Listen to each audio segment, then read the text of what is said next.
Most people think belly fat is just extra weight. But you know, it's not. You can lose pounds, watch the scale drop, and still keep the most dangerous fat in your body.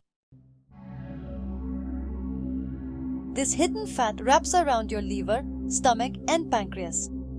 It's called visceral fat, and honestly, it's strongly linked to problems like insulin resistance, fatty liver, and metabolic disease. Visceral fat isn't simply stored energy. It behaves more like an active tissue that influences metabolism and inflammation throughout the body.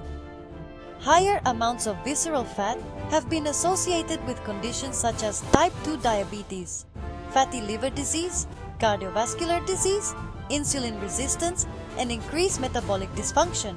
This means the goal isn't only looking leaner, it's improving what's happening beneath the surface.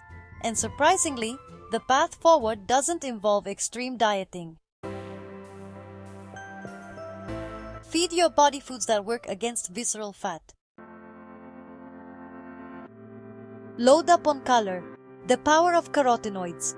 Ever wondered why carrots are orange, tomatoes red, or spinach dark green?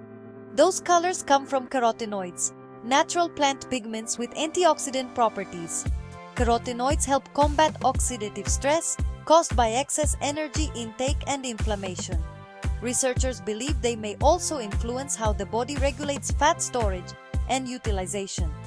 Foods rich in carotenoids include carrots, sweet potatoes, bell peppers, spinach, squash, and tomatoes. A simple rule works well. The more color on your plate, the better your chances of getting a variety of beneficial compounds. Instead of chasing superfoods, build meals around vibrant vegetables and fruits every day. Green tea, small habit, big impact. Green tea has earned a reputation as a fat-burning drink, and there's science behind it. Its secret weapon is catechins, plant compounds that may help increase fat oxidation, support energy expenditure, influence fat metabolism, and reduce inflammatory processes. Green tea also contains caffeine, which may work alongside catechins to enhance fat use during activity.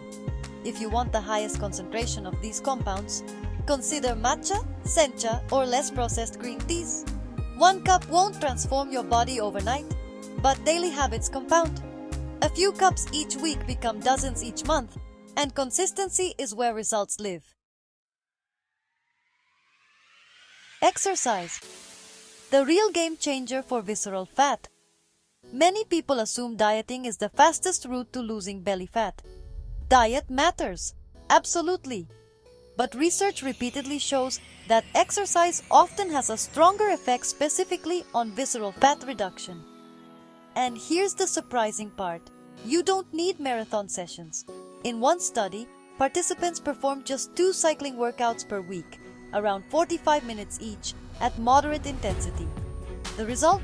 Substantial reductions in visceral fat and improvements in insulin sensitivity. Even more interesting, the scale barely moved. So, here's the thing. Stop worshipping the scale. Body weight doesn't always reflect progress.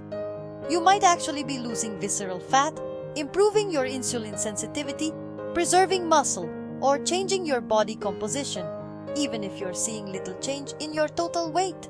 Progress isn't always visible in pounds. Sometimes, it shows up in things like your energy, your waist size, your endurance, your lab markers, and honestly just how you feel.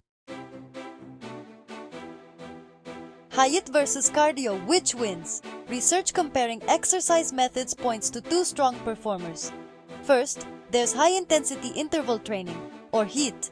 That's those short bursts of really hard effort, followed by recovery periods. For example, sprint intervals, fast cycling bursts, rowing intervals, or even stair runs. Then, there's moderate to vigorous aerobic exercise. These are steady activities like brisk walking, running, cycling, swimming, or dancing. The interesting finding? Neither clearly dominates. The best workout isn't necessarily the most advanced protocol. Honestly, it's the one you actually do. A perfect HIIT plan performed just twice a month loses every time to a walk you consistently complete 4 days each week. So, how hard should you exercise? Aim for moderate to vigorous intensity. A quick way to judge.